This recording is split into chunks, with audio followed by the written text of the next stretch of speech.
के लिए हमारा फोकस ये है कि काउंसलिंग क्या चीज़ है और काउंसलिंग को सही तरीके से अप्रोच करने के लिए हमें अपनी तैयारी कैसे करनी चाहिए, हमें यानी स्टूडेंट्स को और स्टूडेंट्स के पेरेंट्स को। बात सिर्फ जेईई या नीट की नहीं है।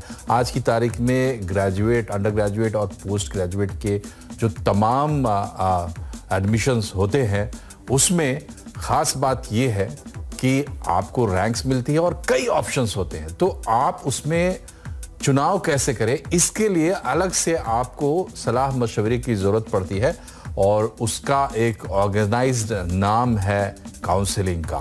तो इसकी एक बड़ी लंबी चौड़ी व्यवस्था है और कई लोग इसमें ऐसी गलतियां कर जाते हैं जिससे उनके करियर पर लंबे समय में असर पड़ता है। तो इन तमाम चीज़ों की तरफ आपका ध्यान आकृष्ट करने के लिए, चूंकि इस वक्त जेईई और नीट की काउंसलिंग जो है चर्चा में है, तो इस पूरे सिनारियो पे बात करने के लिए आज हमने कुछ खास मेहमान बुलाए हैं। पहले आपका परिचय करा, मोशन एजुकेशन के फाउंडर और सीईओ नितिन विजय। आप सभी का बहुत बहुत स्वागत है। तो सबसे पहले तो बहुत बहुत धन्यवाद आपका मुझे इन्वाइट करने के लिए, और ये मेरा सौभाग्य है कि इतने महानायक लोग एडटेक के और कोचिंग इंडस्ट्री के मेरे साथ बैठे हैं। आनंद सर, नितिन विजय सर, मैं आपको अपना इंस्पिरेशन मानता हूं और बहुत अच्छा लग रहा है आपके साथ बैठकर इस विषय पे चर्चा करना। मेरा सच में मतलब मजा आ रहा है बहुत।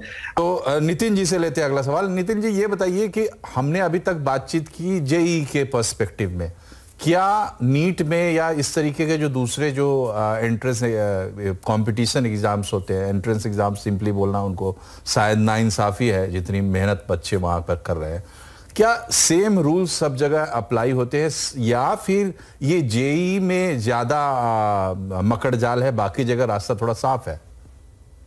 नहीं, ऐसा नहीं है मेरे हिसाब से। पर आपने एक प्रश्न बिल्कुल अच्छा पूछा है कि भाई क्या जेईई और नीट की या किसी भी अलग एग्जामिनेशन की प्रक्रिया अलग अलग है?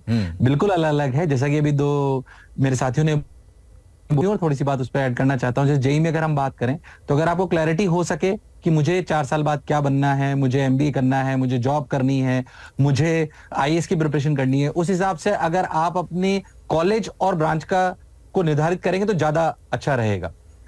अगर नीट की बात करें तो नीट में कॉलेज इंपॉर्टेंट रखता है, क्योंकि नीट में बेसिकली कौन से कॉलेज के साथ कौन से मेडिकल हॉस्पिटल्स अटैच्ड है, उनमें कितना एक्सपोजर है, दैट रियली मैटर्स। जैसे एम्स में बहुत सारे अलग अलग टाइप के पेशेंट्स आते हैं, तो वहां पे कॉलेज की प्रायोरिटी ज्यादा इंपॉर्टेंस रखती है। पर जेईई में हम क्या 4 साल बाद बनना चाहते हैं वो बहुत महत्वपूर्ण रहता है। कि जॉब करनी है तो हमें जाहिर सी बात है ब्रांचेस को प्राथमिकता देनी चाहिए। अगर हमें यूएस जाना है और हमें पीजी करनी है, आगे जाके पीएचडी करनी है बेसिकली अगर हमको, तो फिर हमें ऐसी रिसर्च ब्रांचेस में जाना चाहिए। बायोटेक्नोलॉजी भी हो सकती है, भले आपकी रैंक पीछे हो तो भी जी। तो मेरे हिसाब से प्रश्न का उत्तर हमें स्वयं को सोचना होगा कि हम 4 साल बाद क्या करना चाहते हैं। पर रही बात नीट की, तो उनको कॉलेज को प्राथमिकता देना ज्यादा आवश्यकता है, क्योंकि उनके लिए जिस कॉलेज में जो हॉस्पिटल अटैच्ड है उससे उनको कितना एक्सपोजर मिल रहा है वो बहुत महत्वपूर्ण होता है। रही बात, आपने एक प्रश्न और पूछा था, उसका भी मैं उत्तर आपको देना चाहूंगा कि क्या ये मकड़ जाल कितना नॉर्मल बच्चे के लिए है। मेरे हिसाब से कोई भी चीज उतनी उलझी हुई तब दिखती है जब उसे बहुत बाहर से देखते हैं। थोड़ा सा भी स्टेप इनसाइड करेंगे तो आपको बहुत क्लैरिटी से समझ में आएगा कि कैसे काउंसलिंग होती है, कौन सा ईआईक्यू सिस्टम है, हमें कौन कौन से कॉलेज में जाना चाहिए। मैं जो भी बच्चे थोड़े से द्वंद्व में रहते हैं उनसे कहूंगा कि अगर वो 2 घंटे भी ढंग से अपनी लिस्ट को तैयार करेंगे, आत्मचिंतन करेंगे, आत्ममंथन करेंगे, थोड़ा सा सर्च का प्रयोग करेंगे, तो उनको बहुत अच्छे से खुद के उत्तर मिल पाएंगे। जाहिर सी बात है हम सब लोग आपको सजेशंस दे सकते हैं, पर हम जो अभी सजेशन दे रहे हैं ये बहुत जनरलाइज हैं।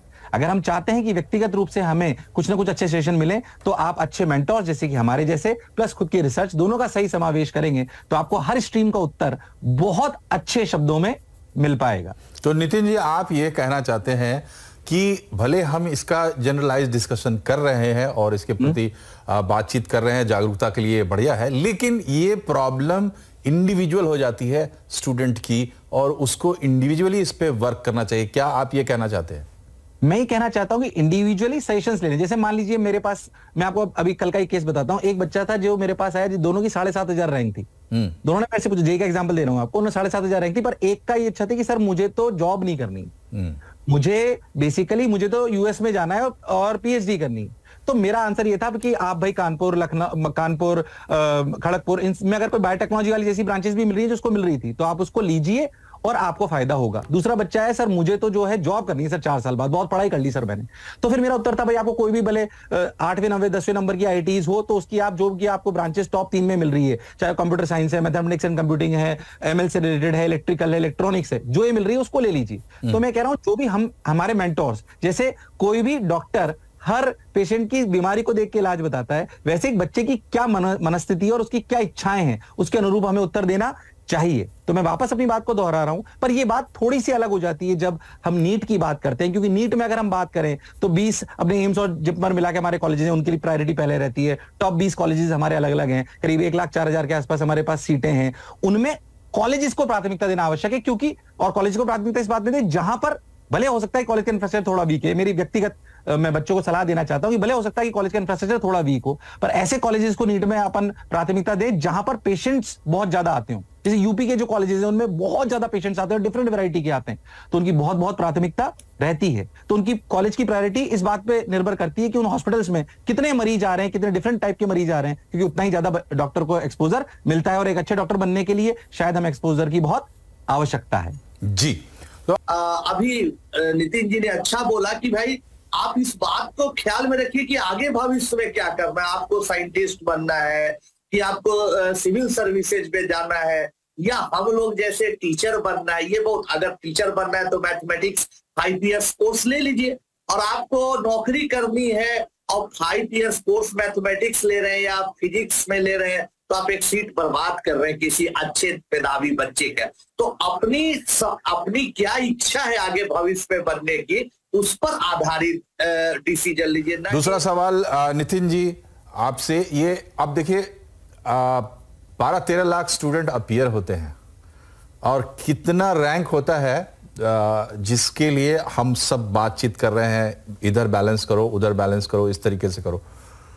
उसके बाद के जो बच्चे हैं उनका क्या, वो कैसे चुने? क्या उनके लिए भी ये बात मायने नहीं रखती कि कोर्स और कॉलेज का बैलेंस रखा जाए? भाई जाहिर सी बात है, मैं आपको सही बताऊं तो पहली 50 रैंकों के बाद हर बच्चे के मन में द्वंद होता है कि उसे क्या लेना है और क्या छोड़ना है। तो जाहिर सी बात है कि जैसे कि मैंने पहले बोला कि अपनी रुचि को देखकर अपने को निर्णय लेना होता है। जाहिर सी बात है कि जैसे मेरी व्यक्तिगत खुद की रैंक भी जब मैं था तो 3217 आई, तो मेरे पास बहुत सारे विकल्प नहीं थे। मैंने आत्मचिंतन करा कि मुझे क्या बनना है।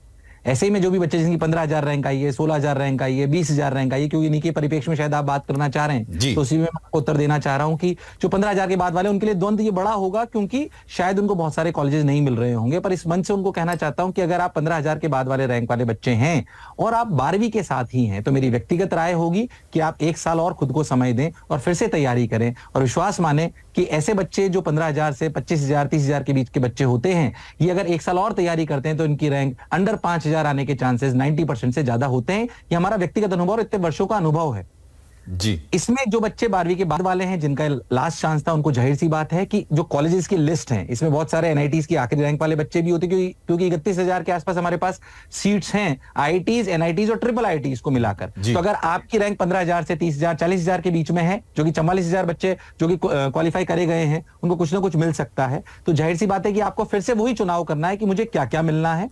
एनआईटी, आईआईटी और ट्रिपल आईआईटीज में मुझे क्या मिल रहा है। 15,000 के बाद हैं तो जाहिर सी बात है एनआईटीज लोअर वाली और ट्रिपल आईआईटीज ऊपर वाली में आपको कुछ ना कुछ मिलने की संभावना होगी।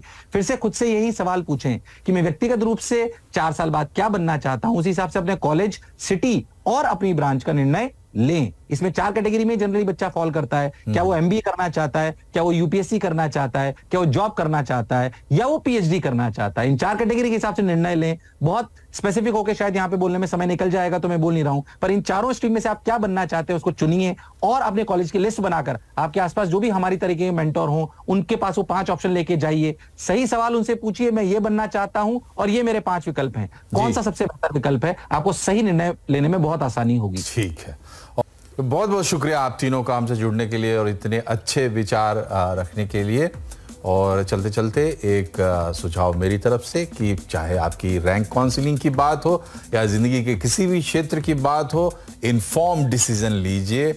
और आप तो इन्फॉर्मेशन के आधार पर दुनिया में एक अपना मकाम बनाने जा रहे हैं, तो खूब अच्छे से तमाम चीज़ों को समझ लीजिए, फैसला लेने में आसानी होगी। बहुत बहुत शुक्रिया, नमस्कार।